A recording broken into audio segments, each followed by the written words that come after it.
अब मैं हमारे जिसका सबको इंतज़ार है, हमारे मुख्य अतिथि श्रीमान अवधेश प्रसाद जी को आमंत्रित करता हूं कि कृपया आप आएँ, दो शब्दों से हम सबको अनुग्रहित करें। उसके फलस्वरूप आप दीप प्रज्वलित करके हमारे इस कार्यक्रम का उद्घाटन करेंगे। माननीय श्री अवधेश प्रसाद जी का जोरदार तालियों के साथ में स्वागत होना चाहिए। आज के इस बहुत ही शानदार कार्यक्रम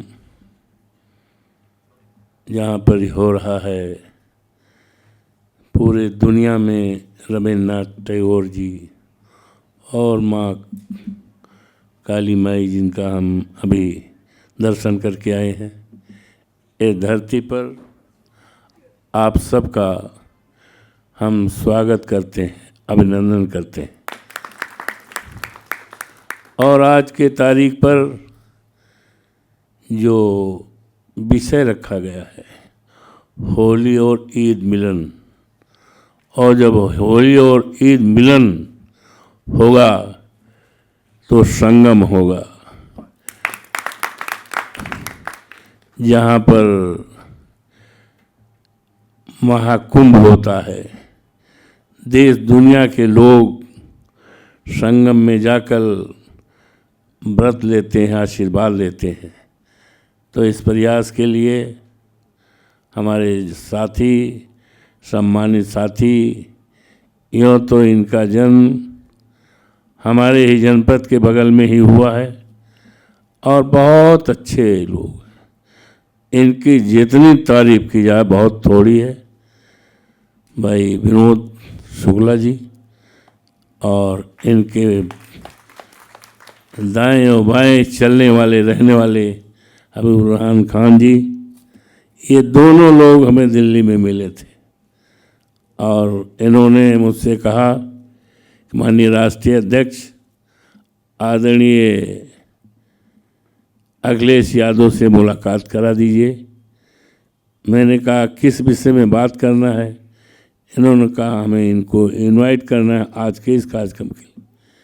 उनसे मुलाकात हुई, लेकिन काफ़ी व्यस्त हैं। कल आपने देखा आगरा में, और आज हमारे पार्टी के जो सूबे के अध्यक्ष हैं उनकी बेटी की शादी है, उसमें वो गए हुए हैं, इसलिए यहाँ पर नहीं आ पाए। तो आज मुझे खुशी है इस मंच पर बहुत बड़ी बड़ी हस्ती हैं अभी हमें अपना परिचय देते हुए, और हमारे ज़िले में जो बहुत अच्छे पत्रकार थे हम लोगों के, वो थे, उनको अपना साथी बताया आदरणीय विशंबर जी ने। इनके विचारों को भी मैंने सुना। मैं पांडे जी, कमरुद्दीन जी और अपने बगल के पड़ोसी भाई ताहिर जी के विचारों को सुना। इनके विचारों से हम अपने को जोड़ते हुए आप सब जो आए हैं यहाँ पर, सबका मैं खैर मकदम करता हूँ, स्वागत करता हूँ, वेलकम करता हूँ और धरती को प्रणाम करता हूँ। और आज इतने शानदार कार्यक्रम के लिए भाई विनोद जी ने और साथियों ने जो मुझे मुख्य अतिथि के रूप में सम्मान दिया है, ये आज का दिन, आज की तारीख हमेशा हमेशा मैं याद रखूँगा और आप सबके प्रति आभार प्रकट करता हूँ। साथियों, आज देश बहुत विचित्र हालत में है। इस देश को बनाने में और देश से अंग्रेज़ों को हटाने में हमारे तमाम अमर शहीदों जिनका आज दुनिया में नहीं है, उनका बहुत बड़ा योगदान रहा है। और राष्ट्रपिता महात्मा गांधी के नेतृत्व में जब लड़ाई लड़ी गई थी, तो राष्ट्रपिता जी के साथ कोई मिलिट्री नहीं थी, कोई फोर्स नहीं थी, गोला नहीं था, बंदूक नहीं थी, राइफल नहीं थी, केवल एक विचार था तो आज मुझे खुशी है इस कार्यक्रम में हमारे कवि और शायर आए हैं, उनके विचार होगा और उनके विचार से एक मजबूत समाज बनेगा और इस देश से फिरका परस्त ताकतें जो देश को तोड़ना चाहती हैं, अनेकता में एकता का जो सूत्र है, गंगा जमुनी की जो संस्कृत है, उसको बिगाड़ना चाहते हैं। लेकिन मुझे खुशी है कि हमारे बीच में बहुत विद्वान कवि हैं, शायर हैं, जो एक विचार देंगे और इनका विचार और इनका संदेश जो कलकत्ता में होगा, पूरे देश में उसका असर पड़ेगा। मैं ऐसा यकीन करता हूँ। साथियों, मैं अयोध्या से लोकसभा जिसकी चर्चा चुनाव के पहले थी और जब चुनाव हो गया तो आज भी चर्चा है। दो तरह की चर्चा है। एक तो ये चर्चा है अवधेश प्रसाद कैसे जीत गए, एक सामान्य सीट से, क्योंकि मैं रिजर्वेशन से आता हूँ और माननीय अखिलेश जी ने मुझे 1 साल पहले कह दिया था कि आपको अयोध्या से लड़ना है। मैंने कहा अभी तो हमारा विधायक का पद जो है 27 तक है, कहीं नहीं, आपको लड़ना है, अयोध्या में आप ही जीतेंगे, कोई भी लड़ेगा तो आप ही जीतेंगे। अब कोई भी लड़ेगा उसको मैं राजनीतिक मंच नहीं है, सब लोग समझदार हैं, हमारे नेता का क्या इशारा रहा होगा। कोई भी लड़ेगा, आपको जीतना है, जीतेंगे। और ये बात उनकी जो साल भर की थी, जब हमारे किसी एक चुनाव में आए थे मवई में, तो मुझे कह गए कि पूर्व विधायक। मैंने कहा अभी तो हम विधायक हैं, मिल्कीपुर से 27 तक हैं। कहे नहीं नहीं, आप सांसद हो गए हैं, हो जाएंगे। तो ये पूरे देश में वायरल हुआ। तो इट वाज हिज कॉन्फिडेंस, उनका यकीन था, विश्वास था, और उस विश्वास पर हमारे देवतुल्य मतदाताओं ने पूरा किया। प्रभु श्री राम ने, हनुमान जी ने, माँ सरयू माई ने, काली माई ने पूरा किया। जबकि हमारे देश के प्रधानमंत्री जो कहते थे हम राम को लाए हैं, राम हमें लाएंगे। तो ये राम को लाए हैं, आप तो विद्वान लोग बैठे हैं, हम अनाड़ी हो सकते हैं, अनपढ़ हो सकते हैं, लेकिन आप तो विद्वान लोग कवि हैं, देश में एक दिशा देते हैं। कोई भी दुनिया में ये इस बात को यकीन नहीं करेगा कि राम 22 तारीख को आए हैं। राम तो अनाज से आए हैं, बहुत दिनों से आए हैं, और राम को लाने वाला इस धरती पर कोई पैदा नहीं है। और जिसको वो कहे हम राम को लाए हैं, उंगली पकड़ के लाए हैं, राम हमें लाएंगे, लेकिन दांव तो उल्टी पड़ गई। राम तो अवधेश प्रसाद को लाए हैं। तमाम मीडिया के लोग हमसे आए, पूछा, हमने कहा हमारी तो राम बहुत, हम भाग्यशाली हैं, हम तो यहीं पैदा हुए हैं।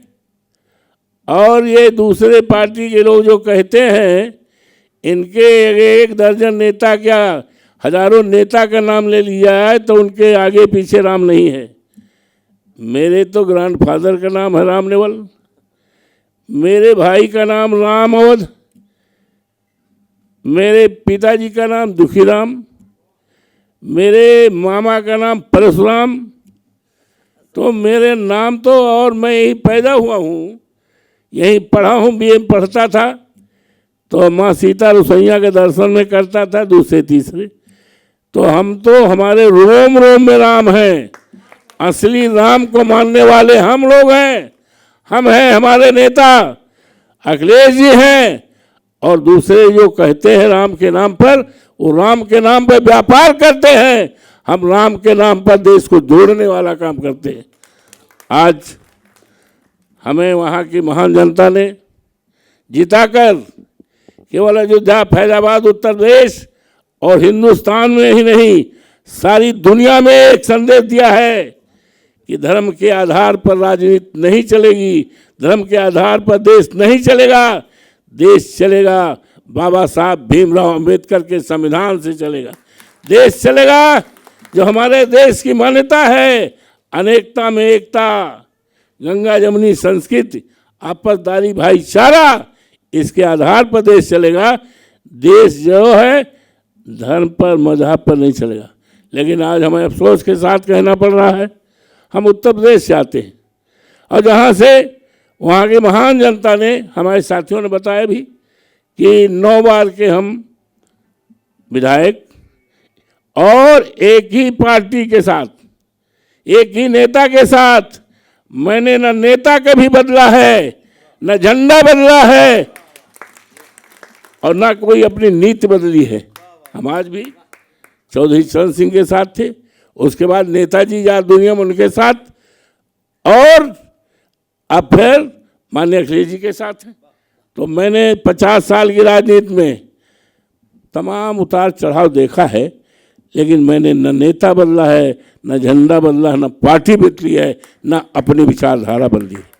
तो ये है, और आज देश की सामने और उत्तर प्रदेश जो एक देश के बराबर है, वो प्रदेश जहाँ से हम आते हैं, आधे से ज़्यादा दर्जन इस देश को प्रधानमंत्री दिया है। आज भी हमारे देश के लायक प्रधानमंत्री जी जो हैं वो भी उत्तर प्रदेश से हैं, लेकिन उत्तर प्रदेश की हालत बहुत खराब।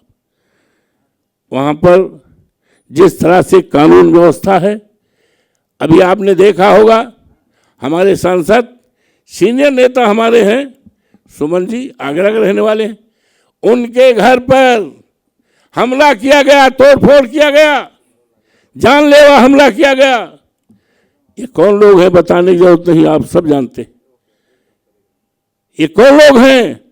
तो हालत है न जाने कितनी। और यही नहीं, आगरा में जिस दिन 12 तारीख को एक दलित बिरादरी की लड़के की शादी थी और लड़का जो है घोड़ी पे बैठ करके जा रहा था, और जो हमारे मुख्यमंत्री हैं उनके लोग, ये बात गंवारा नहीं लगी, उनको अच्छी नहीं लगी। एक दलित बिरादरी का लड़का घोड़े पर चढ़ के मेरे दरवाजे पर जा रहा है, उसको उतार कर नीचे खींच दिया गया, अपमानित किया गया, हमला किया गया। ये क्या हो रहा? यही नहीं, प्रयागराज में एक दलित बिरादरी का 35 साल का था, बाबू साहब ने कहा मेरे यहाँ गेहूं का बोझ बांध दो, उन्होंने कहा मुझे खुद अपना खेती का बोझ बांधना है, उसने मना किया तो उसको जिंदा जला दिया गया। आज ये क्या हो रहा? जहाँ से हम चुनाव जीते हैं 22-22 साल बेटियों के साथ क्या हुआ हम नहीं कह सकते, हमारे सामने बेटियां बैठी, ये न जाने कितनी घटनाएं हो रही। आज उत्तर प्रदेश में सरकारी नौकरी के नाम पे कुछ नहीं है, पर्चा लीक हो रहा है, महंगाई बढ़ती जा रही है, कानून व्यवस्था ध्वस्त है, और उसे छिपाने के लिए हमारे वहाँ के जो मुख्यमंत्री जी हैं, हमारे नेता सदन भी रहे जब हम विधानसभा में रहते थे, आज बहुत हालत खराब है। और उन्हीं के लोग आज जुल्म कर रहे हैं, अत्याचार कर रहे हैं, और प्रदेश और देश को बांटने का और जातीय उन्माद पैदा करने का काम कर रहे हैं। उससे अगर कोई आज उत्तर प्रदेश में कोई लड़ने वाला है, इन शक्तियों से कोई लड़ने वाला है, तो कोई दूसरा नहीं है, हमारे नेता माननीय अखिलेश जी हैं, जो लड़ाई लगातार लड़ रहे हैं। आज हम आपसे विनम्र निवेदन करते हैं, ये बहुत बड़ी धरती है, क्रांतिकारी धरती है, इस धरती का नाम सारी दुनिया में माना और जाना जाता है। हम आपसे प्रार्थना करेंगे कि आपने जिस मकसद के साथ हमारे साथियों ने ये कार्यक्रम का आयोजन किया है और आपको दावत दिया है, आपको आमंत्रित किया है, निमंत्रित करके बुलाया है, आप ऐसी विचारधारा दें, यहाँ से एक ऐसी विचारधारा केवल कलकत्ता में, पश्चिम बंगाल में ही नहीं, सारे देश और दुनिया में जाए कि यहाँ पर आपतदारी और भाईचारा कभी खत्म नहीं होने पाएगी। ये देश सबका है, ये देश किसी एक जात बिरादरी का नहीं है, एक मजहब का नहीं है, ये देश सबका है। ये बात सबको समझनी होगा, तभी फायदा भी सबका होगा। और जो लोग जात के नाम पर, धर्म के नाम पर, मजहब के नाम पर देश को तोड़ना चाहते हैं, बाबा साहब भीमराव अंबेडकर का जो संविधान है, संविधान की प्रेमबिल में है, जिसकी शुरुआत है हम भारत के लोग, अंग्रेजी में है we the people of India, और तमाम अधिकार दिए गए हैं। उन अधिकारों को खत्म करने की पूरी योजना वर्तमान हमारी सरकार कर रही है।